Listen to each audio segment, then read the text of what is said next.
Welcome to the Verdict Zone. Today, we're diving into a story about what might be the most precious Christmas gift of all: inclusion. It's a story about a mother in a blended family who built a beautiful tradition around a simple, powerful promise. She delays their entire Christmas celebration, so her son never has to walk into a home where the magic has already happened without him. But this year, her own mother insists on celebrating on the traditional date, sparking a conflict that puts family loyalty to the test. Is this mom being inflexible? Or is she simply protecting a sacred promise she made to her child?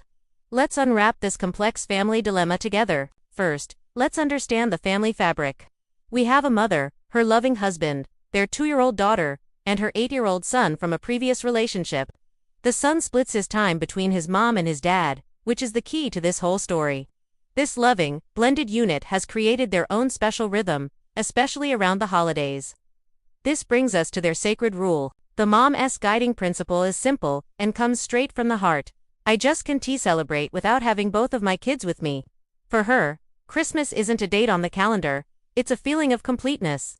To make this happen, their family has a unique schedule. Christmas Eve for them is December 25th, and they wake up for their Christmas Day on December 26th, after her son arrives.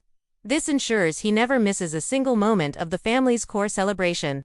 It's a tradition born of love and a deep desire for her son to always feel central to their family, never an afterthought. But this year, a new plan emerges from the grandmother, wanting to be part of the festivities. She suggests a wonderful multi-generational dinner on the 24th, a way to build anticipation and spend time together before the mom's son heads to his dad's. A great idea, right? But here's where the conflict starts. The grandmother also wants to come over on the 25th to exchange gifts and have lunch. For most people, that's Christmas Day. But for this family, the 25th is their Christmas Eve, the quiet, magical night before their big day. It's the calm before the storm of wrapping paper and joy. This is where the mom had to draw a boundary.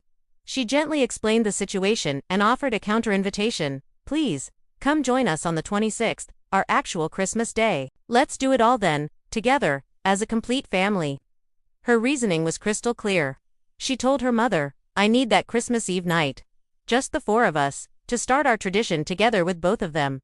It's a night of bonding for her nuclear family. The moment was even more poignant because her son, sensing the moving parts, had already asked her, will we wait to do dinner? The 4 of us together. He was looking for that reassurance. The grandmother didn't take it well. She felt rejected. Her response was a clipped, do what you want, before hanging up the phone, leaving the mom feeling heartbroken but resolute. For her, this wasn't just about a schedule. It was about a promise. A promise she had made to her son, that their celebration would wait for him, always. And for her, that promise was absolutely non-negotiable, even if it meant disappointing her own mother. So, let's break this down. What's really at the heart of this matter? Is it a clash between a child-centered approach versus a tradition-centered one? Whose comfort should take priority? The child who has to navigate the emotional complexities of a split holiday, or the grandparent who just wants to celebrate on the day she's always known? And what about the power of a promise? How much weight should a parent's solemn promise to their child carry? Especially when it's pitted against an adult's feelings of disappointment. We teach our kids that promises are sacred, so what message does it send if we break them for the sake of convenience or to appease someone else? This also brings up a bigger question about blended family logistics. Do families that do unfit the traditional mold have the right to create their own non-traditional schedules without being made to feel guilty about it? The world is full of different family structures now, and maybe our definition of the right way to celebrate needs to evolve too. Finally, let's do a compromise check. Was the mom's invitation for the 26th a reasonable compromise? Or was it, as the grandmother might have felt, a dismissal of her efforts to connect?